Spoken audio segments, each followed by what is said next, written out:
मित्रांनो, तुमचं पुन्हा एकदा सुमिरित मराठी ह्या यूट्यूब चॅनेलवर स्वागत आहे. आजची कथा सुरू करण्यापूर्वी जर कोणी ह्या चॅनेलवर पहिल्यांदाच आले असाल आणि अजूनही सबस्क्राईब केले नसेल तर नक्की सबस्क्राईब करा. धन्यवाद. या यस राघवनने आपली पेटी अजून नेलेली दिसत नाहीये. मॉर्निंग न्यूज वृत्तपत्रातील पर्सनल कॉलमवरून दृष्टी फिरवता फिरवता मी म्हणालो. डॉक्टर सत्यवान यांनी माझ्याकडे प्रश्नार्थक मुद्रेनं पाहिलं. राघवन, ते म्हणाले. पाहू बरं कोण आहे तो. त्या पेटीचा मालक. परवा नाही का मी तुम्हाला एक जाहिरात वाचून दाखवली, परत एकदा वाचतो. यस राघवन या ग्रहस्थांनी आमच्या हॉटेलमधल्या लॉकरमध्ये काही दिवसांपूर्वी जी एक पेटी ठेवली आहे ती त्यांनी ताबडतोब घेऊन जावी. 1 आठवड्याच्या आत त्यांनी ती नेली नाही तर खर्चाच्या भरपाईसाठी त्या पेटीचा लिलाव करण्यात येईल. खोदू इराणी प्रतिमा हॉटेल, कल्याण. गेला महिनाभर अधूनमधून ही जाहिरात सारखी सारखी येत आहे, अगदी निर्वाणीच्या शब्दांत. पहिली नोटीस दिल्याला आता 3 आठवडे झाले. प्रश्न असा आहे की एकदा नोटिशीची मुदत संपून गेल्यावर तो खोदू इराणी कशाची वाट पाहत आहे. काही कायदेशीर अडचणी असतील हो, डॉक्टर म्हणाले. खर्चाची भरपाई ही काय भानगड आहे ते मात्र कळत नाही. आणि त्या पेटीची तरी अशी काय किंमत असणार. 2-3 दिवसांनंतर आमच्या या प्रश्नाला उत्तर मिळाले, ते पी सुंदरम यांच्या आगमनामुळे. हे गृहस्थ डॉक्टरांच्याकडे आले. ते अत्यंत अस्वस्थ अशाच अवस्थेत. अगोदर काही सूचना वगैरे न देता आल्याबद्दल त्यांनी प्रथम माफीही मागितली. माझ्या सॉलिसिटर्सच्या सल्ल्यावरूनच मी आपली भेट घ्यायला आलो आहे. माझा भाऊ यस राघवन याच्या बाबतीत मला तुमच्याशी काही बोलायचंय. तो एका भयंकर अतर्क्य अशा भानगडीमध्ये सापडला आहे. सध्या तो खुनाच्या आरोपावरून पोलीस कस्टडीत आहे. म्हणजे खरोखरच काहीतरी विशेष भानगड दिसते. डॉक्टर पी सुंदरम यांच्या चेहऱ्याकडे पाहत म्हणाले. काय झाले ते सारं अगदी बारीक सारीक तपशिलासकट पहिल्यापासून मला सांगा. अगदी इत्थंभूत हकीकत सांगतो डॉक्टर साहेब, सुंदरम म्हणाले. फक्त प्रश्न एवढाच आहे की घडलेल्या साऱ्या घटनांची सुरुवात कोणती. कारण या प्रकरणात व्यावसायिक आणि घरगुती अशा गोष्टींची गुंतागुंत आहे. मला वाटतंय आपण प्रथम व्यावसायिक बाबींचाच विचार करूया. माझा भाऊ अस्सल आणि नकली या दोन्ही प्रकारच्या जडजवाहिरांचा आणि दागिन्यांचा फिरता विक्रेता आहे. ऑर्डरी नोंदवून घेण्यासाठी तो आपल्याबरोबर नेहमी नमुन्यासाठी म्हणून पुष्कळ माल ठेवायचा. किरकोळ विक्रेत्यांना तो या नमुन्यांतलाच माल विकत असे. फिरतीवरती असताना तो हा सारा माल एका बॅगमध्ये घ्यायचा आणि जास्तीचा माल घरात लोखंडी कपाटामध्ये ठेवून द्यायचा. दर आठवड्याला एक चक्कर घरी मारायची आणि त्या कपाटातील पाहिजे असलेला माल घेऊन परत फिरतीवरती जायचे, असा त्याचा प्रघात होता. 2 महिन्यांपूर्वी तो असाच फिरतीवरती निघाला होता. पण काही निवडक माल बरोबर घेण्याऐवजी त्याने कपाटातील सर्वच्या सर्व माल एका भक्कम अशा लाकडी पेटीत भरला आणि तो फिरतीवरती गेला. त्यानं असं का केलं याची कारण मला माहिती नाही, पण असं केलं हे निश्चित. हे सारं जरा चमत्कारिक वाटतं, नाही असं नाही, पण त्याचं वागणंही चमत्कारिक वाटावं असंच झालं. तो कल्याणला गेला. तिथल्या प्रतिमा नावाच्या हॉटेलात उतरला. ती लाकडी पेटी त्याने हॉटेलच्या लॉकर रूममध्ये ठेवली. व्यापारी लोक आपल्या मालाच्या पेट्या अशा ठेवतात हे तुम्हाला माहिती आहेच की. त्या हॉटेलात 1-2 दिवस राहून तो मुंबईला परत आला आणि आपले घर भाड्याने देण्याचा अगर विकून टाकण्याचा खटपटीला लागला. घराची काहीतरी विल्हेवाट लावायची असे जणू त्याने ठरवूनच टाकले होते. तो संध्याकाळी घरी आला आणि दुसऱ्या दिवसापासूनच त्याच्या दुर्दैवाचे दशावतार सुरू झाले. रस्त्यावरून सहज चालता चालता त्याला एक पर्स पडलेली दिसली. बाईचीच पर्स होती ती. साहजिकच त्याने ती उचलली. तिच्यावरती नाव पत्ता काहीच नव्हतं. पोलीस ठाण्यावर जाऊन ती तिथे द्यावी असा विचार करून त्याने ती आपल्या खिशात ठेवली आणि तो बसमध्ये चढला. त्याच्या पाठोपाठ एक भपकेबाज पोशाख केलेली स्त्रीही त्या बसमध्ये चढली. कंडक्टर तिकिटाचे पैसे मागायला आल्यावर त्या बाईने माझ्या भावाकडे बोट दाखवले आणि यांनी माझी पर्स मारली आहे असा चक्क आरोप केला. तत्पूर्वी आपली पर्स शोधण्याचे तिने खोटे नाटकही केले. कंडक्टरने माझ्या भावाला पर्स परत करण्याबद्दल सांगितले, पण माझ्या भावाने त्या बाईची पर्स आपण चोरलेली नाही असा निर्वाळा दिला. पोलिसाला बोलवा, या ग्रहस्थाला त्याच्या ताब्यात द्या, असे ती बाई जोरजोराने सांगू लागली. रस्त्यातच एक पोलीस उभा असलेला दिसला. कंडक्टरने बस थांबवली आणि पोलिसाला बोलावून घेतले. पोलीस आला आणि त्याने बसच्या फुटबोर्डची तपासणी केली.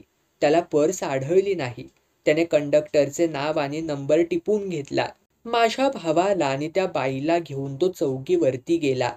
चौकीवरती इन्स्पेक्टरने बाईला पर्सचे वर्णन विचारले. त्यात काय काय होते याची माहिती सांगायला सांगितले. ते वर्णन ऐकताच माझा भाऊ सर्द झाला, कारण त्याच्या खिशात असलेल्या पर्सला ते वर्णन बरोबर लागू पडत होते. माझ्या भावाने इन्स्पेक्टरला घडलेली सत्य हकीकत सांगितली. खिशातली पर्स काढून त्याच्या समोर ठेवली. माझ्या भावाचे म्हणणे त्या इन्स्पेक्टरला खरे वाटले नाही. नंतर माझ्या भावाने जे काही केले ते करायला नको होते, त्यापासून त्याला काही फायदाही होणार नव्हता. आता आपल्याला नक्की शिक्षा होणार अशी खात्री होतीच की, आणि तशीच परिस्थिती सुद्धा होती. त्याने खोटेच नाव सांगितले आणि पत्ता देण्यास मात्र नकार दिला. त्याची पोलीस कोठडीत रवानगी करण्यात आली. दुसऱ्या दिवशी त्याला मॅजिस्ट्रेट समोर उभे करण्यात आले आणि त्या स्त्रीची कैफियत व माझ्या भावाचे सत्यकथन त्या मॅजिस्ट्रेटने ऐकले. पण माझ्या भावाच्या सांगण्यावरती त्याचा अजिबात विश्वास बसला नाही. मॅजिस्ट्रेटने तो खटला वरच्या कोर्टात वर्ग केला. भावाला जामिनावरती सोडण्यासही नकार दिला. वरच्या कोर्टात खटला सुरू व्हायला जवळजवळ 1 महिना लागला. शेवटी एकदाचा कोर्टात खटला उभा राहिला, पण फिर्यादी बाईचाच मुळी पत्ता नव्हता. असे 2-3 वेळा झाले. ती फिर्यादी बाई तिने दिलेल्या पत्त्यावरती आढळली नाही. जागा सोडून ती कधीच निघून देखील गेली होती. फिर्यादीच मिळाला नाही, म्हणून माझ्या भावावरील खटला काढून घेण्यात आला आणि त्याला सोडून देण्यात आलं. लोकलने तो घरी आला. वाटेत स्टॉलवरती त्याने मॉर्निंग न्यूज वाचायला घेतली. त्यात पर्सनल कॉलममध्ये त्याने ती जाहिरात वाचली, त्या पेटीबद्दलची. मी विचारले, हो, म्हणजे तुम्ही ती जाहिरात पाहिले वाटतं. असो. त्या पेटीत ठेवलेल्या किमती मालाची आठवण होताच माझा भाऊ काळजीत पडला. त्याने ताबडतोब प्रतिमा हॉटेलला फोन केला व उद्या येऊन पेटी घेऊन जातो असे आश्वासन दिले, आणि त्याप्रमाणे दुसरे दिवशी तो गेलाही. काल सकाळीच तो कल्याणला गेला आणि प्रतिमा हॉटेलात जाऊन आपली पेटी मागू लागला. मॅनेजरने त्याला खोलीत बोलावलं. तिथे 3 पोलीस अधिकारी हजर होते.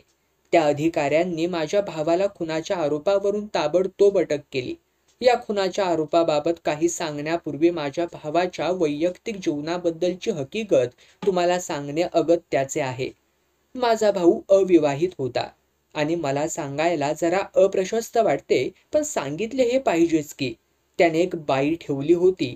खरं तर प्रथम तो तिच्याशी विवाहच करणार होता, पण अनेक वर्षांच्या सहवासानंतर ती बाई विवाह करण्यास योग्य नाही अशी त्याची खात्री झाली आणि त्याने विवाहाची कल्पना डोक्यातूनच काढून टाकली. ती बाई महाभयंकर होती. दारू प्यायची, अदवा-तदवा बोलायची, संतापायची. आपल्या मित्रांना आणि मैत्रिणींना घरी आणून रात्रभर धुमाकूळ घालायची. तिचे भूतपूर्व जीवन असेच घृणास्पद होते. चित्रपट धंद्यातील ती एक एक्स्ट्रॉ. तिचे मित्र आणि मैत्रिणी तशाच प्रकारचे चारित्र्याचे हलके होते. सर्वांशी तिचे संबंध. एक मगनलाल नावाचा विवाहित इसमही तिचा मित्र होता. त्याच्याशी ती मात्र प्रेमाने वागायची.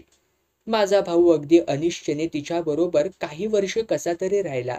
घरातल्या या वातावरणामुळे तो सदोदित फिरतीवरच जायचा.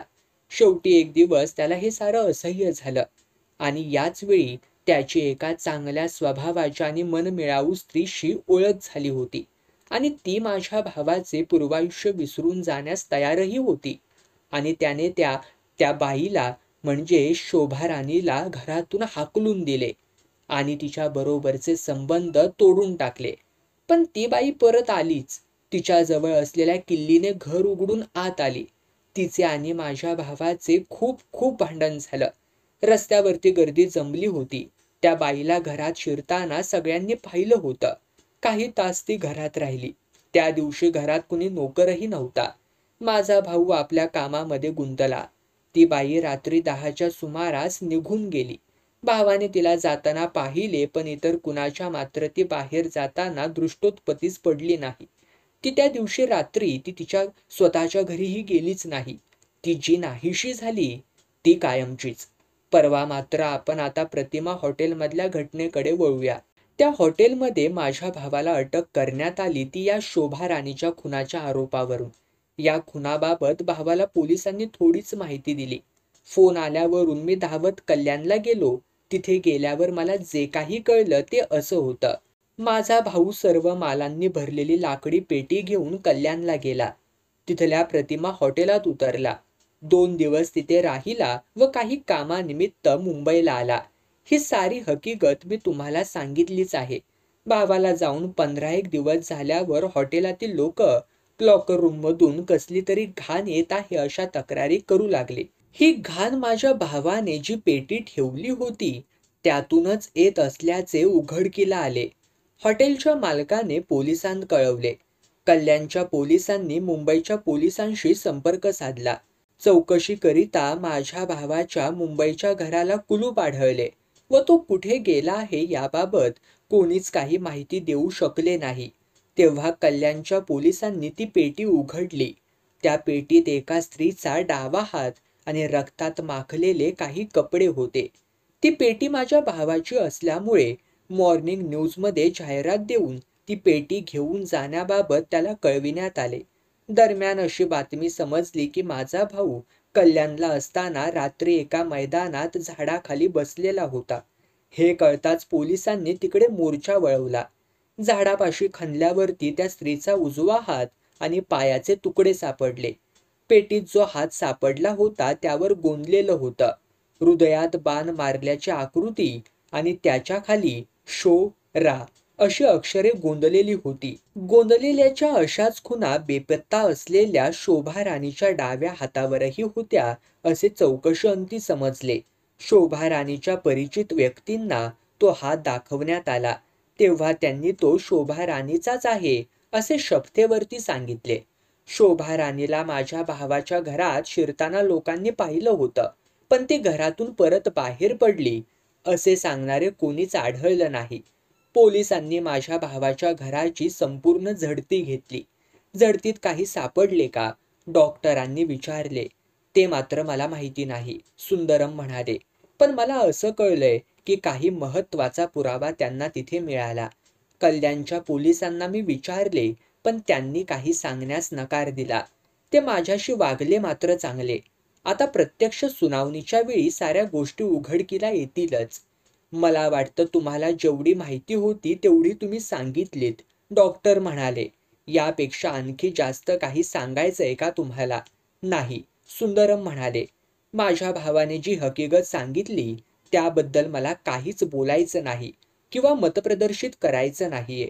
तुमचंही माझ्या या म्हणण्याशी एकमत आहे असं मी समजतो. मला फक्त एवढंच विचारायचंय की तुम्ही माझ्या भावाच्या बचावाचे काम स्वीकाराल का? आरोपीच्या निरपराधित्वाबद्दल वकिलाची खात्री करून द्यावी लागतेच असे नाही, असा संकेत आहे म्हणे. तुम्ही वकिलाबद्दल बोलत असाल तर माझा वकिलीचा पेशा नाही हे प्रथम तुम्हाला सांगतो.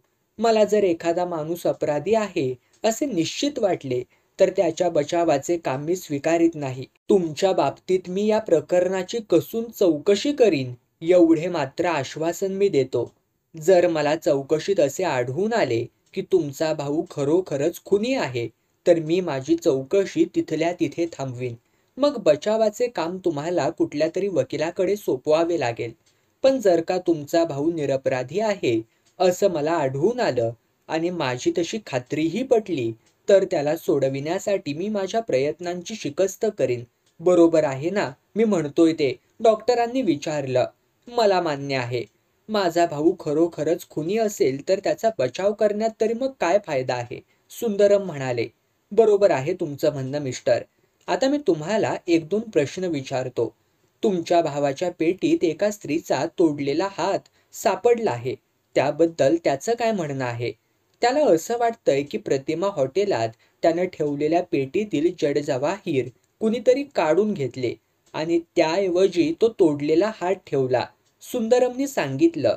तसं घडलं असण्याची शक्यता आहे, डॉक्टर म्हणाले. आणि दुसरी गोष्ट म्हणजे ही अदलाबदल कोणी केली असावी या बाबतीत तुमच्या भावाला कुणाचा संशय येतोय का? नाही. शोभा राणेला अनेक शत्रू होते, पण माझ्या भावाबद्दल जसा संशय घेता येईल तसा त्या कुणाच्या बाबतीत घेता येईल असं निश्चितपणे सांगता येणार नाही. तुम्ही म्हणाला होतात की शोभा राणीचे आणि एका विवाहित गृहस्थाचे संबंध प्रेमाचे होते म्हणून. मगनलाल बद्दल म्हणताय होय? नाही. त्याचे संबंध खरोखरच प्रेमाचे होते. मगनलाल शोभा राणीचा खून करील हे असंभव आहे. या मगनलाल बद्दल तुम्हाला काय माहिती आहे? डॉक्टरांनी विचारलं. फारच थोडी. ती एका चित्रपट कंपनीत रंगभूषाकार आहे. एवढंच मला माहिती आहे. आजपर्यंत अनेक कंपन्यात त्याने कामं केली आहेत. कलावंतांचे चेहरे रंगविणे, त्यांना लंगडा, थोटा दाखवणे, विद्रूप चेहऱ्याचा मेकअप करणे असल्या कामात तो फार तरबेज आहे. प्रत्यक्षात हात तोडून तो कुणाला थोटा करील अशी शंका घेता येणार नाही. पण तुमच्या भावाच्या बाबतीत मात्र संशयाला जागा आहे. तुमच्या भावाने शोभा राणेला मारण्याची धमकी कधी दिली होती का? डॉक्टरांनी विचारले. नाईलाजाने मला तुमच्या या प्रश्नाचे होकारार्थी उत्तर देणे प्राप्त आहे. अनेक लोकांच्या उपस्थितीत त्याने शोभा राणीला मारण्याच्या धमक्या पुष्कळ दिल्या होत्या. पण त्याचं ते बोलणं वरवरचं होतं. त्यात काही अर्थ नव्हता. कारण स्वभावानं तो अत्यंत शांत आहे. अशा धमक्या त्याने द्यायला नको होत्या हे तितकंच खरं. ठीक आहे सुंदरम. डॉक्टर उठता उठता म्हणाले. मी या साऱ्या प्रकरणाची चौकशी करतो आणि तुम्हाला काय ते कळवतो. यातून काही चांगलं निष्पन्न होईल असं आश्वासन देण्यासारखी परिस्थिती नाही हे तुम्ही जाणताच आहात. हो, मला त्याची पूर्ण कल्पना आहे. सुंदरम उठता उठता म्हणाले आणि त्याने आपले भेटकार्ड डॉक्टरांना दिले. पण काहीतरी आशादायक घडो अशी प्रार्थना करायला काय हरकत आहे? सुंदरमने डॉक्टरांशी हस्तांदोलन केलं आणि ते तिथून निघून गेले. एखाद्या गोष्टीच्या बाह्य स्वरूपावर त्यांनी वरवर मिळालेल्या माहितीवरती निर्णय घेणे अवघड असते. सुंदरम निघून गेल्यावर मी डॉक्टरांना म्हणालो, मला वाटते इतकं निराशाजनक असं प्रकरण आपल्याकडे कधी आलं नसेल.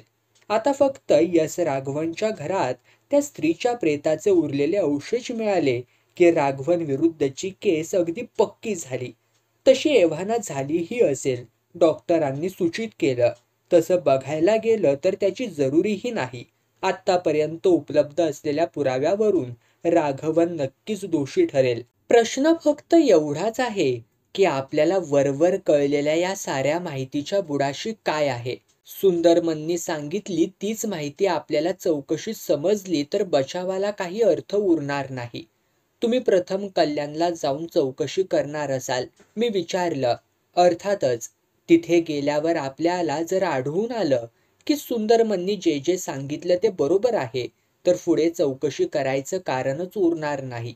मला वाटतं आपण आता वेळ दवडण्यात काही अर्थ नाही. आपली आजची इतर कामे बाजूला ठेवून आपण कल्याणचा रस्ता धरूया. वाटेत पोलीस कमिशनरच्या कचेरीत जाऊन त्याच्याकडून चौकशी करण्याची परवानगी मिळवूया. थोड्याच वेळात आम्ही निघण्याची तयारी केली. डॉक्टरांनी आपली प्रवासी प्रयोगशाळाही बरोबर घेतली. वसंतरावला योग्य त्या सूचना देऊन आम्ही दोघेही बाहेर पडलो. पोलीस कमिशनरच्या कचेरीत आम्हाला परवानगी मिळाली आणि आमचे मित्र इन्स्पेक्टर माने कल्याणला त्याच प्रकरणाच्या तपासाला गेले आहेत असेही कळले. लोकलने आम्ही कल्याण प्लॅटफॉर्मवरती उतरलो. तिथे उतरताच डॉक्टरांचा चेहरा थोडा खुललेला दिसला. मी त्यांच्याकडे प्रश्नार्थक मुद्रेनं पाहिलं. इन्स्पेक्टर माने यांना आपल्या आगमनाची वर्दी मिळाली असावी. आता आपल्याला मनाप्रमाणे चौकशी करायला मिळेल. कुठलीही अडचण येणार नाही. हे सांगत असताना डॉक्टर प्लॅटफॉर्मच्या एका भागाकडे पाहत होते. मीही तिकडं पाहिलं. इन्स्पेक्टर माने आमच्याच दिशेने येत होते. तुमच्या स्वागताला सिद्ध आहे डॉक्टर साहेब. या जडजवाहिराच्या पेटी प्रकरणात तुम्ही चौकशीला याल याची मला कल्पना नव्हती. इन्स्पेक्टर माने म्हणाले. माझ्याकडे कुठल्याही वेळी कोणतं काम येईल हे मलाही माहिती नसतं. काम आलं चौकशीला आलो, डॉक्टरांनी उत्तर दिलं. मी अशासाठी म्हणालो की या प्रकरणात आता चौकशी करण्यासारखं काही उरलेलंच नाही. तुमचा वेळ विनाकारण वाया जाणार आहे आणि तुमच्या कर्तृत्वालाही धक्का बसण्याची शक्यता आहे. आम्ही राघवच्या घराची झडतीही घेतली. खरं तर तशी घ्यायची जरुरीही नव्हती. पण त्याच्या विरुद्धची केस त्यामुळे आता चांगलीच पक्की झाली आहे. त्याला फासावर चढविण्यासाठी आणखी काही पुराव्याची जरुरी नव्हती. त्याच्या घरात काय सापडलं? डॉक्टरांनी विचारले. एका कपाटात विषारी गोळ्यांची बाटली मिळाली. त्या बाटलीतल्या 20 गोळ्यांपैकी 1/3 गोळ्या नाहीशा झालेल्या होत्या. याला विशेष महत्त्व नाही म्हणा, कारण त्या गोळ्या राघवनही अधूनमधून घेत असण्याची शक्यता आहे. पण त्या घराच्या तळघरात जेव्हा आम्ही गेलो व आम्हाला कसली तरी दुर्गंधी आली, अगदी एखाद्या मसणवटीत येते अगदीच तशी, तेव्हा आमचे कुतूहल जागृत झाले. आम्ही तळघराची पाहणी केली. सगळीकडे फरशी बसवली होती. एखादी फरशी उचकटून काढलेली आहे का हे पाहायला लागलो, पण तसं काही आढळलं नाही. सर्व फरशी बाजूला काढणंही अशक्य होतं. तेव्हा माझ्या डोक्यामध्ये कल्पना आली. तळघरातल्या फरशीवर मी चांगल्या 10-12 बादल्या पाणी ओतलं आणि काय होतंय ते पाहत राहिलो. 2च मिनिटांत एका भल्या मोठ्या फरशीवरील पाणी भराभर आत जाताना आत जिरताना दिसलं. बाकीच्या फरशीवरील पाणी वरच्यावर राहिलं होतं. ही फरशी कुणीतरी उचकटलेली असली पाहिजे, त्याशिवाय तिच्या बाजूंनी आत पाणी जाणं शक्य नाही, असा विचार माझ्या मनात आला. मी फरशी बाजूला करायला सांगितली. थोडं खणल्यावर एका कापडाच्या गाठोड्यात आम्हाला अपेक्षित होतं तेच आढळलं. त्या किळसवाण्या गोष्टीच्या तपशिलात मी शिरत नाही. हाडं सुद्धा होती का? डॉक्टरांनी विचारलं. हाडं नव्हती. कोथळा, मांसाचे गोळे, शरीराच्या पुढच्या भागाची कातडी, असा सगळा विचित्र प्रकार होता. केमिकल ॲनालायझरनी त्याची तपासणी केली तेव्हा विषारी पदार्थाचे अवशेष त्यांना आढळले. शरीराचे ते सर्व भाग एका 35च्या आसपासच्या स्त्रीचे. शोभा राणीचे वयही एवढेच होते की. आहे तसा निर्वाळाही त्यांनी दिला. अशा परिस्थितीत तुम्ही जर बचावाची बाजू सांभाळणार असाल तर त्यातून काहीही निष्पन्न होणार नाही असा इशारा मी देऊनच ठेवतो. उगीच अपयशाचे धनी का होताय? इन्स्पेक्टर माने म्हणाले. तुमच्या या सल्ल्याबद्दल मी आभारी आहे मानेसाहेब. डॉक्टर म्हणाले. तुम्ही ही जी सारी गुप्त माहिती मला सांगितली त्याबद्दलही मी आपल्याला खूप धन्यवाद देतो. बचावाचे काम मी स्वीकारलेले नसले तरी या साऱ्या माहितीचा मला बराच उपयोगही होईल. बचावाच्या दृष्टीनं काही आढळतंय का एवढंच पाहण्याच्या उद्देशाने मी इथं आलोय, आणि आलो आहेच तर चौकशी करावी असा माझा विचार आहे. तो डावा हात सध्या कुठे ठेवलेला आहे? इथल्या हॉस्पिटलमधील शवागारात. चला, मीही तुमच्याबरोबरच येतो. तिथल्या पेटीची किल्लीही माझ्याजवळच आहे, इन्स्पेक्टर माने म्हणाले. आम्ही तिघेही हॉस्पिटलकडे जायला निघालो. आमच्या पाठोपाठ काही लोकांचा घोळकाही चालत येत होता. आम्ही हॉस्पिटलमध्ये पोहोचल्यावर मान्यांनी त्या खोलीत आम्हाला नेलं व अँटीसेप्टिक रसायनात ठेवलेला तो हात दाखवला. मी पाहिलं आहेच, परत पाहण्याची इच्छा नाही, असे म्हणून ते बाजूला कोपऱ्यात जाऊन उभे राहिले. त्या तोडलेल्या हातावरून खून करणाऱ्या माणसाच्या अमानुष राक्षसी व पाशवी मनोवृत्तीचे पूर्ण कल्पना येत होती. मनुष्य किती नीचपणाला जाऊ शकतो याचा दाखला आमच्या डोळ्यांपुढे प्रत्यक्षात होता. त्या तोडलेल्या हातावरून विशेष माहिती मिळाली नाही.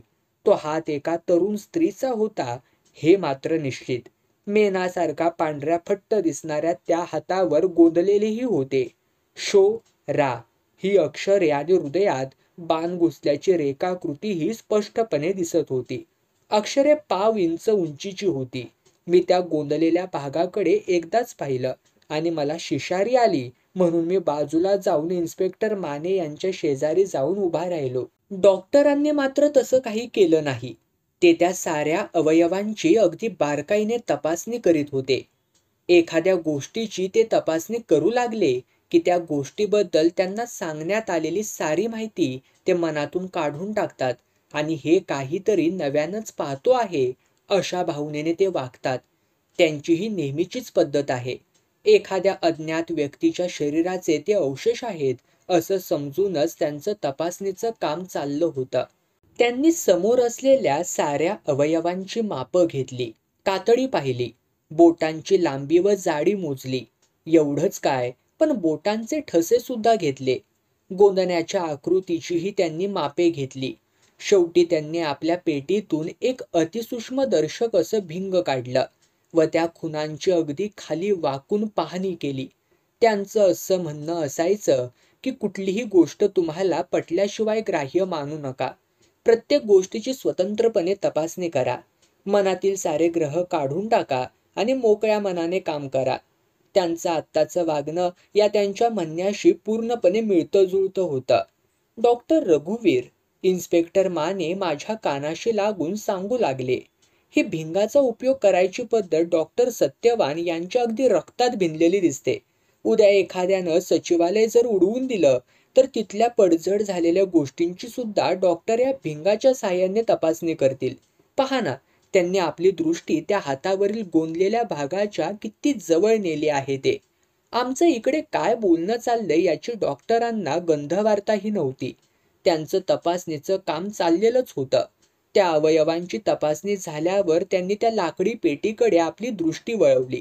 त्या पेटीचे त्यांनी अंतर्बाह्य निरीक्षण केले. पेटीचा रंग बोट लावून पाहिला. त्यावरील SR या अक्षरांची मापे घेतली. ती पेटी ज्या कारखान्यात तयार झाली होती त्या कारखान्याचे नाव एका पितळी पट्टीवरती छापलेले होते तेही त्यांनी उतरून घेतले. त्याचप्रमाणे कुलुपाबद्दलचीही नोंद केली. ते कुलूप कोणी तयार केले त्या कंपनीचे नाव टिपून घेतले. पेटीला बसवलेले व ती उघडण्यासाठी बाहेर काढण्यात आलेले स्क्रूही त्यांनी तपासले. हे सारं झाल्यावर त्यांनी नोटबुक खिशात ठेवली. आपली प्रवासी प्रयोगशाळा आवरली आणि तेथील काम संपल्याचे त्यांनी सांगितले.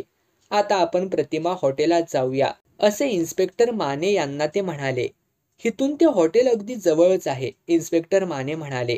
चला, मी तुम्हाला दाखवतो. पण डॉक्टर साहेब, मला अजूनही वाटतंय की तुम्ही आपला वेळ विनाकारण वाया घालवित आहात. हॉटेलात पेटीतील सामानाची कुणीतरी अदलाबदल केली असेल हे म्हणणं मला तरी पटत नाही. तिथं सारखी वर्दळ असते हो.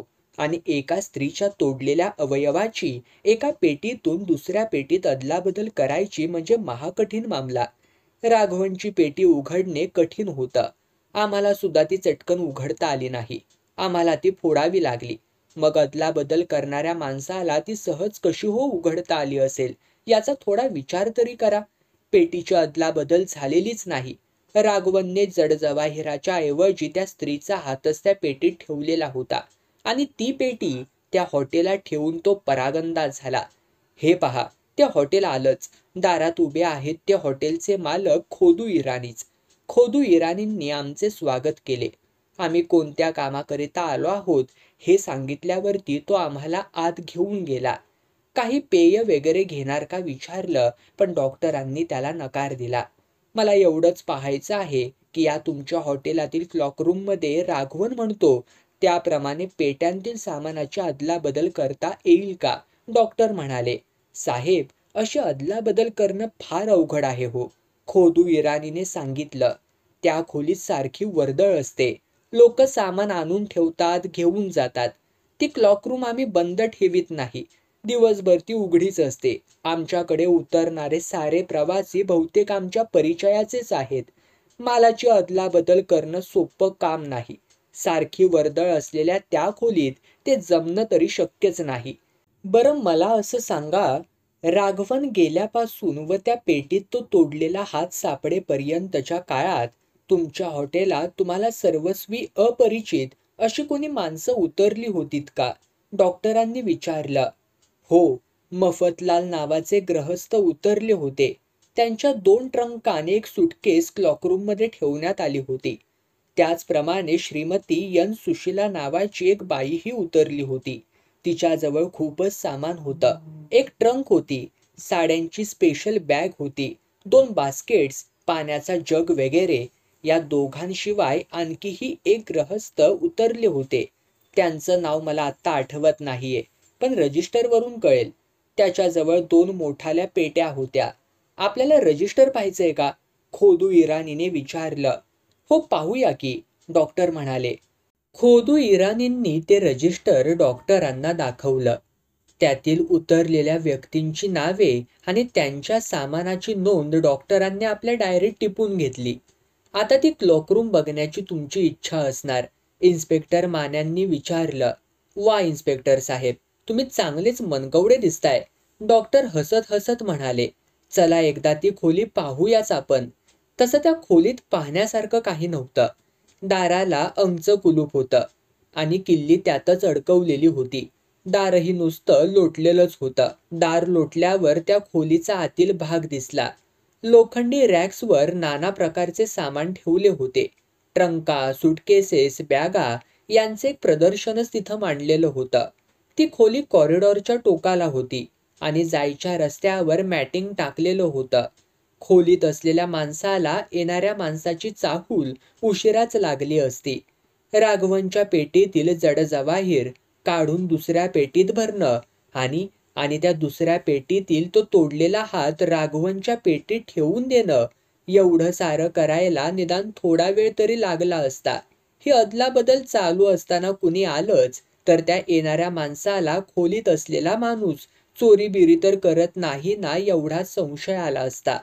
ती खोली पाहून झाल्यावर डॉक्टर इन्स्पेक्टर मान्यांना म्हणाले, हे सर्व झालं, पण या साऱ्या प्रकरणातील प्रमुख व्यक्ती कुठे आहे? ती कल्याणमध्येच आहे का? कोण? राघवन होय. हो, तो हितच आहे. केसला सुरुवात होईपर्यंत त्याला हितल्या पोलीस कस्टडीतच ठेवण्यात आला आहे. कदाचित त्याला भेटायची तुमची इच्छा असेल. मी तुम्हाला पोलीस चौकीत घेऊन जातो. तुमची ओळख करून देतो. तिथलं तुमचं काम आटोपलं की परत हॉटेलवर या. तुमच्या भोजनाची व्यवस्था इथेच करण्यात आली आहे. या दुसऱ्या सूचनेला मी ताबडतोब मान्यता दिली. आम्ही पोलीस स्टेशनवर जायला निघालो. गावातील कच्च्या तुरुंगाच्या आवारातच पोलीस चौकी होती. आम्ही गेल्यावर आमची एका खोलीत बसण्याची व्यवस्था करण्यात आली आणि एका जमादाराने आमच्या पुढे एका ग्रहस्थाला उभे केले आणि तो निघून गेला. आमच्या समोर उभा असलेला तो माणूस सुंदरमचा भाऊच असला पाहिजे हे त्याच्या चेहरेपट्टीवरून सहज ओळखण्यासारखे होते. डॉक्टरांनी राघवनला बसायला सांगितलं आणि त्याचा भाऊ सुंदरम भेटल्यापासूनची सारी हकीकत साद्यंत सांगितली. तेव्हा राघवन, मी तुमच्या बचावाचं काम स्वीकारावं अशी जर तुमची इच्छा असेल तर खरं खरं काय घडलंय ते तुम्ही मला सांगितलंच पाहिजे. काहीही लपवून ठेवू नका. सत्य काय आहे तेच सांगा. तुमच्या भावाला माहीत नसलेल्या काही गोष्टी तुम्हाला माहीत असतील तर त्या अवश्य सांगा. काही आडपडदा न ठेवता स्वच्छ सांगा. डॉक्टरांनी राघवनला विश्वासात घेऊन सांगावे तसे सांगितले. मी आपला आभारी आहे साहेब, राघवन म्हणाला. पण माझ्या बंधूंनी तुम्हाला जे जे काही सांगितलंय ते सारं सत्य आहे. त्यापेक्षा मला अधिक असं काहीही माहिती नाही. या साऱ्या चमत्कारिक प्रकरणाचा अर्थच मला उमगत नाही, कळत नाही. माझ्या म्हणण्यावरती कुणाचा विश्वासच बसत नाही आणि तो बसणार तरी कसा हो? एवढा सारा भरभक्कम पुरावा ऐकल्यावर तुम्ही तरी विश्वास ठेवाल का? पण मी ईश्वराची शपथ घेऊन सांगतो की या प्रकरणाशी माझा काही एक संबंध नाही. मला त्यातलं काही एक माहिती नाही. मी ती पेटी जेव्हा प्रतिमा हॉटेलात घेऊन गेलो तेव्हा त्यात जड जवाहीर आणि नकली पण मूल्यवान दागिनेच होते. हे देवावरील फूल उचलून मी सांगायला तयार आहे. ती पेटी त्या क्लॉकरूम मध्ये ठेवल्यानंतर ती मी कधी उघडलीच नाही. दुर्दैवाच्या फेऱ्यात सापडलेला माझ्यासारखा माणूस देवावरती विसंबून राहण्याशिवाय दुसरं करणार तरी काय हो? शोभा राणीचा खून कुणी केला असावा अशी तुम्हाला शंका येते. मला कुणाचाही संशय येत नाही. तिनं मला आयुष्यातून उठवलंय. तिला अनेक मित्र होते. तिच्या परीनं ती दिसायला सुंदरही होती. आकर्षक बांधा, गौरवर्ण, 5 फूट 7 इंच उंची आणि काळे भोर केस, असं थोडक्यात तिचं वर्णन करता येईल. तिच्या मित्र परिवारातील माणसं सद्ग्रहस्थ म्हणून संबोधायच्या लायकीचीच नव्हती. त्यांचा तिच्यावरती जीव होता. तिला कुणी शत्रू नव्हते असं माझं तरी मत आहे. तुमच्या घरात काही विषारी गोळ्या सापडल्यात, डॉक्टर म्हणाले. त्याबद्दल तुम्हाला काही सांगायचंय का? हो, त्या गोळ्या मी माझ्यासाठीच आणल्या होत्या, राघवन म्हणाला. मला झोपेचा त्रास व्हायचा, पण डॉक्टरांनी त्या गोळ्या घ्यायला मला प्रतिबंध केला. म्हणून ती बाटली तशीच न उघडता कपाटात ठेवून दिली होती. बाटलीत 20 गोळ्या होत्या. आणि ती पेटी तुमच्याजवळ किती दिवस आहे? 6 महिन्यांपूर्वीच मी ती सुदर्शन बॉक्स मॅन्युफॅक्चरिंग कंपनीकडून मुद्दामूनच तयार करून घेतली. त्याची रिसीट सुद्धा माझ्या घरात अजूनही असेल. त्याचप्रमाणे त्या पेटीचे कुलूपही मुद्दाम तयार करून घेतलेले आहे. ते एक छोटंसं वर्कशॉप आहे, भारत मेकॅनिकल वर्क्स नावाचं. तिथला कारागीर पूर्वी गोदरेज कंपनीत नोकरीला होता. त्यानंच ते कुलूप मला तयार करून दिलंय. याशिवाय आणखी काही सांगायचंय का तुम्हाला? नाही. असतं तर शपथ सांगितलं असतं हो साहेब, राघवन म्हणाला. त्यानं डॉक्टरांच्याकडे भरल्या डोळ्यांनी पाहिलं. साहेब, तुम्ही माझ्या बचावाचं काम करणार आहात का? मला तर समोर अंधारच दिसतोय. काही आशाही वाटत नाही. देवाच्या मनात असेल तसंच होईल. मी डॉक्टरांच्याकडे पाहिलं. राघवनच्या प्रश्नाला ते काय उत्तर देतात हे ऐकण्यासाठी माझे कान उत्सुक झाले होते. डॉक्टरांनी दिलेल्या अनपेक्षित उत्तराने मी आश्चर्यचकित झालो. ते म्हणाले, राघवन, निराश होऊ नका. काळ्या ढगांना सुद्धा चंदेरी कडा असतात. देवावरती तुम्ही पूर्ण विश्वास ठेवा. मी तुमच्या बचावाचं काम प्रयत्नपूर्वक करणार आहे, एवढंच मी तुम्हाला यावेळी तरी सांगतो. राघवनने डॉक्टरांचे आभार मानले आणि त्याला परत कोठडीकडे नेण्यात आलं. हॉटेलात परत जात असताना माझ्या मनात डॉक्टरांनी राघवनला दिलेल्या आश्वासनाचेच विचार घोळत होते. आम्ही जेवायला बसलो, तरी माझं लक्ष जेवणाकडे मुळी नव्हतंच. साऱ्या चौकशीत डॉक्टरांना असं काय आढळलंय आणि ते मला कसं नाही कळलं की ज्यामुळे राघवनचा बचाव करण्याला डॉक्टर तयार झाले. डॉक्टरांना निश्चितच एखादा महत्वाचा दुवा सापडला असणार. डॉक्टर गप्प बसून होते. इन्स्पेक्टर मानेही आश्चर्यचकित झालेले दिसत होते. या प्रकरणाचा पाठपुरावा करण्याचा मनोदय डॉक्टरांनी जाहीर केल्यावर मान्यांनी त्यांना खोदून खोदून प्रश्न विचारले, पण डॉक्टर काहीही सांगायला तयार नव्हते. कल्याण स्टेशनवर आम्ही परतणाऱ्या लोकलमध्ये बसून आमची गाडी दृष्टीआड होईतोपर्यंत इन्स्पेक्टर माने डॉक्टरांच्याकडे आश्चर्यचकित मुद्रेने पाहतच राहिले होते. गाडीने वेग घेतल्यावर मी धाडस करून डॉक्टरांना विचारले, त्या गरीब बिचाऱ्या राघवनला तुम्ही काय म्हणून मधाचं बोट लावलत? आपली सुटका होईल अशी आशा त्याच्या मनात काय म्हणून तुम्ही निर्माण केलीत? डॉक्टरांनी माझ्याकडे पाहिलं, डोळे विस्फारून पाहिलं आणि ते म्हणाले, डॉक्टर रघुवीर, या चौकशीच्या कामात तुम्ही तुमचं मन कुठंतरी गहाण ठेवलं असावं अशी माझी पक्की खात्री झाली हो. राघवन पूर्णपणे दोषी आहे याचा तुमच्या मनावर एवढा जबरदस्त पगडा बसलेला दिसतोय की तुम्ही या चष्म्यातून साऱ्या घटनांकडे पाहत होतात.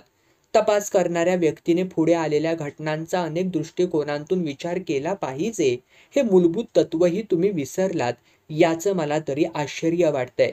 सुंदरमनं आपल्या घरी जे काही सांगितलं त्याचा जर तुम्ही नीट अभ्यास केला असतात तर त्यात तुम्हाला महत्त्वाचे आणि कुतूहल जागृत करणारे असे एक दोन मुद्दे तरी आढळले असते आणि त्या तोडलेल्या हातावरील गोंदकाम तुम्ही नीट न्याहाळून पाहिलं असतं तर सुंदरमच्या म्हणण्यातील त्या मुद्द्यांचे तत्वही महत्त्वही तुम्हाला कळलं असतं. सुंदरमच्या म्हणण्यातील एकच मुद्दा मला नीट आठवतो आणि तो म्हणजे एका रंगभूषाकाराबद्दल ते काही म्हणाले तो. पण त्यावेळी तुम्ही म्हणाला होतात की प्रत्यक्षात हात तोडून तो कुणाला थोटा करेल अशी शंका घेता येणार नाही. डॉक्टर रघुवीर, मी त्या मुद्द्याबद्दल म्हणत नाही हो. एखाद्या स्त्रीला प्रथम मारून मग तिचे अवयव तोडण्याचं काम कुणीही करू शकलं असतं. जसं या बाबतीत केलं गेलंय अगदी तसंच. पण सुंदरमच्या म्हणण्याचा खोलपणे विचार केलात तर त्या मुद्द्याला एक निश्चित आणि पटणारी अशी दुसरीही बाजू आहे हे तुमच्या लक्षात येईल. आणि ही गोष्ट तो तोडलेला हात बारकाईने पाहिल्यावर माझ्या लक्षात आली. तुम्ही परत एकदा सुंदरमचे म्हणणे नीट आठवा आणि त्याच्या अनुसंधाने त्यांनी सांगितलेल्या साऱ्या गोष्टींचा फेरविचार करा. डॉक्टर इतके आशावादी कशामुळे झाले आहेत हे काही माझ्या ध्यानातच येईना. सुंदरमने सांगितलेल्या हकीकतीची मी मनातल्या मनात अनेक वार उजळणी केली. 2-3 दिवस पछाडला गेल्यासारखाच मी वावरत होतो. मी जो जास्त विचार करायचो तो राघवन अपराधी आहे, खुनी आहे अशी माझी दृढ समजूत व्हायची. दरम्यान डॉक्टरांनी हे सारं प्रकरण मनातून पार काढून टाकलं असावं असा माझा तरी समज झाला. त्याबद्दल एक अवाक्षरही ते माझ्याशी बोलले नाहीत. राघवनवरील खटल्याच्या सुनावणीच्या दिवसाची ते वाट पाहत होते की काय ते त्यांनाच ठाऊक. एक दिवस आम्ही फिरायला गेलो असताना मला थांबायला सांगून ते भारत मेकॅनिकल वर्क्समध्ये गेल्याचं मी पाहिलं. त्या कुलूपवाल्याकडे ते चौकशीला गेले याचं मला काहीच आश्चर्य वाटलं नाही, कारण बारीक सारीक गोष्टींचा पूर्ण छडा लावायची त्यांची पद्धतच होती. त्याचप्रमाणे एक दिवस आमचा सहाय्यक वसंतरावही बाहेर गेला. तो काही खाजगी चौकशीसाठीच, हेही मी ओळखले. पण डॉक्टरांच्याकडून मात्र मला काहीही समजलं नाही. ते गप्पच होते. मी त्यांना परत एकदा विचारलं. त्यावर ते म्हणाले, साऱ्या घटना एखाद्या चित्रपटाप्रमाणे तुमच्या समोर आहेत. सुंदरमचे म्हणणेही तुमच्या तोंडपाठ झाले आहे. तो तोडलेला हातही तुम्ही पाहिला आहे. थोडं डोकं चालवा आणि मगच माझ्याशी चर्चा करा. मी डोकं काय चालवणार, कपाळ. राघवननेच खून केला होता असं माझ्या मनानं पक्क घेतलं होतं. तेव्हा चर्चा करण्याचा कुठे मुळी प्रश्नच नव्हता. यानंतर काही दिवसांनी, म्हणजे खटल्याच्या सुनावणीच्या तारखेच्या 1-2 दिवस अगोदर, डॉक्टर कुणाच्या तरी स्वागताच्या तयारीत मशगूल झालेले मला दिसले. दिवाणखान्यात एक टेबल ठेवलं होतं. घरात फराळाच्या आणि चहा पाण्याची सिद्धता केली होती.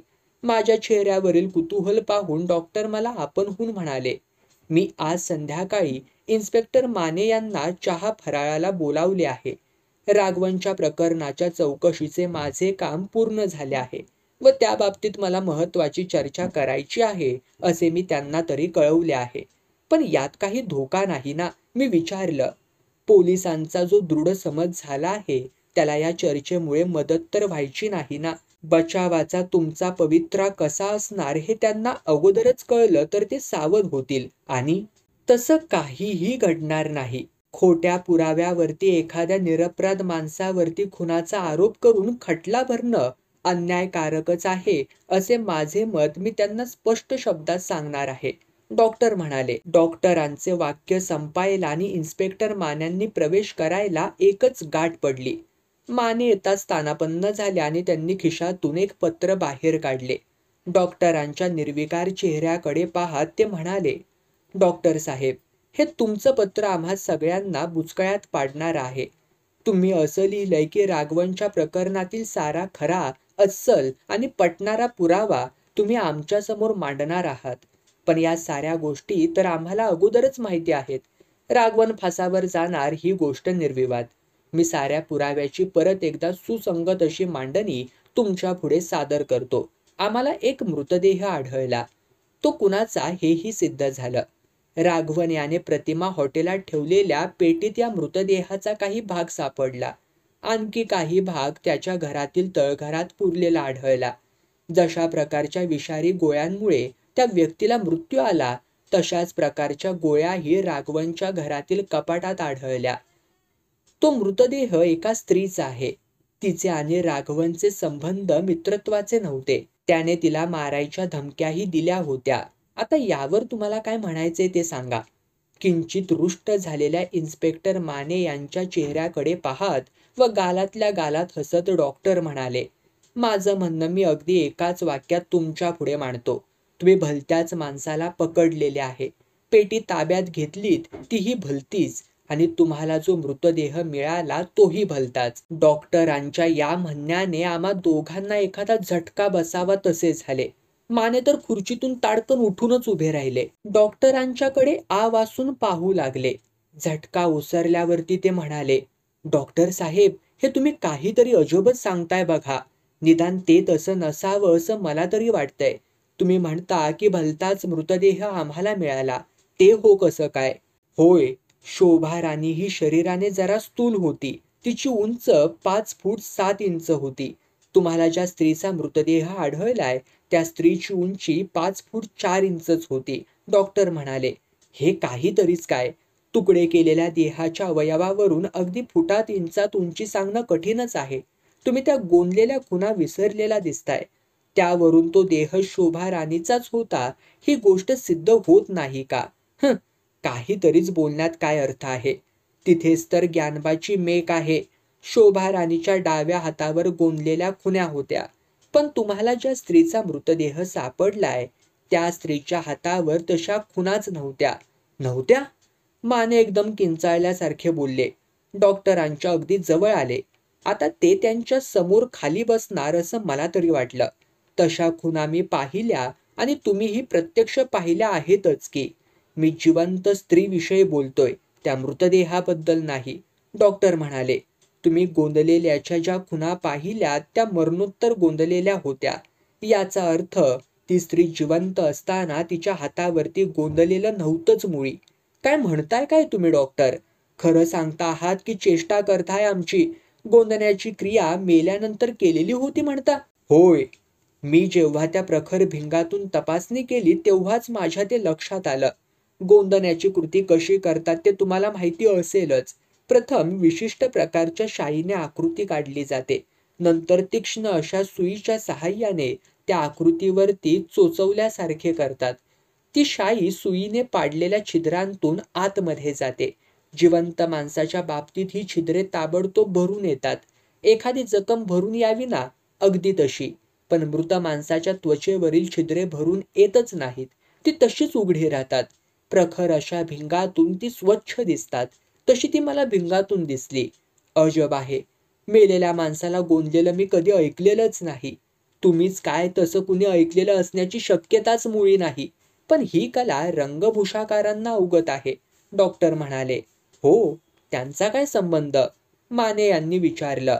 नाटकांतल्या, चित्रपटांतल्या निरनिराळ्या पात्रांना रंगविण्याचे काम हे रंगभूषाकार करतात.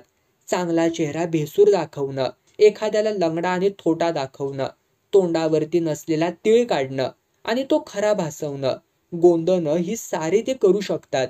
काय अजब प्रकार आहे हो हा. मीही बसल्या जागी शर्मिंदा झालो. सुंदरमने सांगितलेल्या माहितीतील हा महत्वाचा दुवा माझ्या कशा लक्षात आला नाही याबद्दल थोबाडीत मारून घेण्याच्या विचारातच मी होतो. आणि त्या पेटीचं काय हो? तीही भलतीच असं का म्हणता? इन्स्पेक्टर माने यांनी विचारलं. त्या बाबतीत तर अगदी निर्विवाद पुरावा आहे. मूळ पेटी वरळी येथील सुदर्शन बॉक्स मॅन्युफॅक्चरिंग कंपनीकडून तयार करून घेण्यात आली. ती राघवनच्या सूचनेप्रमाणेच तयार केली होती. त्याच्या नावाची अद्याक्षरेही त्या पेटीवरती रंगविलेली होती. राघवनने ती 9 एप्रिलला खरेदी केली. त्या पेटीचे कुलूप भारत मेकॅनिकल वर्क्स दादर येथून मुद्दामून तयार करून घेण्यात आलं होतं. तुमच्या जवळ जी पेटी आहे ना, त्या पेटीची विक्री 13 जुलै केली असल्याची नोंद सुदर्शन कंपनीच्या रेकॉर्डमध्ये आहे. याचा अर्थ असा की तुमच्या जवळील पेटी राघवनची नाही. बरोबर आहे. मग ती पेटी कुणाची? आणि राघवनच्या पेटीचं झालं काय? ती पेटी श्रीमती एन सुशीला यांनी आपल्या सामानाबरोबर प्रतिमा हॉटेलमधून नेली. ही एन सुशीला कोण हो? ती दुसरी तिसरी कुणी नसून पूर्वाश्रमीची शोभाराणीच आहे. काय सांगताय काय डॉक्टर? कमाल आहे त्या बाईच्या धारिष्ट्याची. जडजवाहिराची पेटी घेऊन जायची आणि तसलीच पेटी तिथे ठेवून त्यात आपला तोडलेला व गोंदलेला डावा हात ठेवून द्यायचा. म्हणजे धारिष्ट्याचीच गोष्ट म्हटली पाहिजे. म्हणजे तो तोडलेला हात होता तरी कुठल्या स्त्रीच्या शरीराचा? थोड्या वेळानं आपण तिकडं वळूच की. प्रथम पोलीस कस्टडीत ठेवलेल्या राघवनकडे आपण वळूया. हो, त्याच्या बाबतीत आता विचार केलाच पाहिजे. जर ती पेटी त्याची नसेल आणि तो हात शोभाराणीचा नसेल तर त्याला अटकेत ठेवण्याचे काही एक कारण नाही. त्याच्या घरात पुरून ठेवलेले जे शरीराचे भाग मिळाले त्याचं हो काय? या साऱ्या प्रकरणाचा आपण सांगोपांग विचार करायला लागलो की तुमच्या प्रश्नाचे उत्तर आपोआपच मिळेल. डॉक्टर म्हणाले. पण एक गोष्ट मात्र निश्चित, जर तो पेटी राघवनची नाही तर ती दुसऱ्या कुणाची तरी असलीच पाहिजे. याचाच अर्थ राघवन या प्रकरणातून बाद होतो आणि त्याच्याऐवजी दुसरा कुणीतरी गुंतला जातो. तसंच तो मृतदेह शोभाराणीचा नसेल तर दुसऱ्या कुण्या स्त्रीचा असणार आणि दुसरी कोणी स्त्री बेपत्ता नक्कीच असणार. आता आपण एकूण साऱ्या घटनांचा विचार करून पाहूया. बस मधील ते पर्स प्रकरण तुम्हाला माहिती आहेच. मुद्दाम जाणून बुजून राघवनला त्यात गोवलं गेलं होतं. राघवनच्या विरुद्ध हा सारा व्यूह रचण्याचे कारण काय? कारण एकच, त्या पेट्यांची अदलाबदल केली जाणार होती. त्यावेळी राघवन त्या माणसांना तिथे नको होता. त्याचप्रमाणे त्या झाडाखाली किंवा राघवनच्या घरात ज्यावेळी ते अवशेष पुरले जाणार होते त्यावेळीही राघवन त्या माणसांना जवळपास नको होता. ही माणसं अगर हा माणूस कोण? ही माणसं शोभा राणीच्या अंत्यवासियांपैकी असली पाहिजे. मृत किंवा जिवंत शोभा राणीचे त्यांचे घनिष्ठ संबंध असले पाहिजेत. त्याशिवाय तिच्या हातावरील गोंदलेल्या आकृतीची अस्सल नक्कल कोण करू शकणार? मरणोत्तर गोंदल्याची कलाही त्यांना अवगत असली पाहिजे. राघवांच्या घरात केव्हाही आणि कुठल्याही वेळी प्रवेश करणे त्यांना सहज साध्य असले पाहिजे आणि ज्या अर्थी एका स्त्रीचा मृतदेह त्यांच्या ताब्यात होता, त्या अर्थी तिच्या बेपत्ता होण्याशीही त्यांचा संबंध नक्कीच असला पाहिजे. हे सारे ज्याला बरोबर लागू पडते असा इसम कोण आहे? शोभा राणीला हे सारं सहज करता येण्यासारखं होतं. तिच्याशिवाय मगनलाल नावाचाही एक माणूस होताच. त्याचे व शोभा राणीचे रहस्य होते. ती एकमेकांवर प्रेम करीत होती. मगनलाल विवाहित होता. तो रंगभूषाकार होता. गोंदण्याची कला त्याला अवगत होती. या मगनलालची बायको सध्या कुठे आहे याचा ठावठिकाणा मुळी नाही. तेव्हा या दोन माणसांबद्दल म्हणजे शोभा राणी आणि मगनलाल यांच्याबद्दल संशय घ्यायला भरपूर जागा आहे. आपण आता सगळ्या घटनांची तारीखवार नोंद करूया. 29 जुलैला राघवन कल्याणहून मुंबईला आला. पर्स चोरल्याच्या आरोपावरून त्याला 30 तारखेला पकडण्यात आलं. 31 तारखेला त्याला कोर्टासमोर उभं करण्यात आलं. 2 ऑगस्टला मफतलाल यांची पत्नी परगावी गेली. तिला गावाला जाताना कुणी पाहिलं नाही, पण साधारण ती याच तारखेला गेली असा माझा अंदाज आहे. 5 ऑगस्टला श्रीमती एन सुशीला यांनी कल्याणच्या प्रतिमा हॉटेलात एक पेटी ठेवली. ही पेटी 13 जुलै ते 4 ऑगस्ट या दरम्यान खरेदी केलेली असणार. या पेटीत एका स्त्रीचा तोडलेला हात होता. 14 ऑगस्टला पोलिसांनी ही पेटी उघडली. 18 ऑगस्टला राघवनच्या घरातील तळघरात पोलिसांना त्या स्त्रीच्या शरीराचे आणखी काही अवशेष मिळाले. 27 ऑगस्टला राघवनवरील पर्स चोरल्याचा आरोप नासाबीत झाल्याने त्याला सोडून देण्यात आले. 28 ऑगस्टला शोभा राणीच्या खुनाबाबत त्याला परत एकदा अटक करण्यात आली. मला वाटतं मानेसाहेब, तारखांची ही क्रमवारी अत्यंत बोलकी आणि स्पष्ट आहे. हो, तुम्ही म्हणताय ते आता मला पूर्णपणे पटलं डॉक्टर साहेब. मला जर मफतलालचा पत्ता दिला तर त्याची गाठ घेईन म्हणतो. इन्स्पेक्टर माने यांनी विनंती वजा सांगितले. तुम्हाला ते घरी सापडतील की नाही याबद्दल मला तरी शंका आहे, डॉक्टर म्हणाले. तेही कुठे परगावी गेले आहेत का? त्यांच्या घरमालकाकडे चौकशी करता मफतलालने भाड्यापोटी दिलेला चेकही परत आल्याचे कळले. म्हणजे मलाही आता परगावी गेलं पाहिजे असं म्हणून इन्स्पेक्टर माने उठले आणि आमचा निरोप घेऊन बाहेर पडले. त्यानंतर जवळजवळ 4 महिन्यांनी मफतलाल व शोभा राणी यांच्यावरील खटल्याचे वृत्त मी वर्तमानपत्रात वाचत असताना डॉक्टरांना म्हणालो, बाकी डॉक्टर साहेब, तुम्हाला थोडी धन्यता वाटली पाहिजे.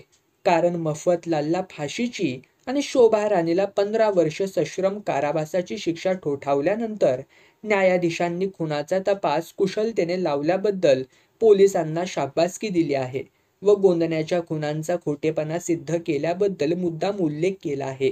याबद्दल तुमचं काय हो मत आहे? न्यायाधीशांचं म्हणणं नेहमीच ग्राह्य मानलं पाहिजे, डॉक्टरांनी हसत हसत उत्तर दिलं.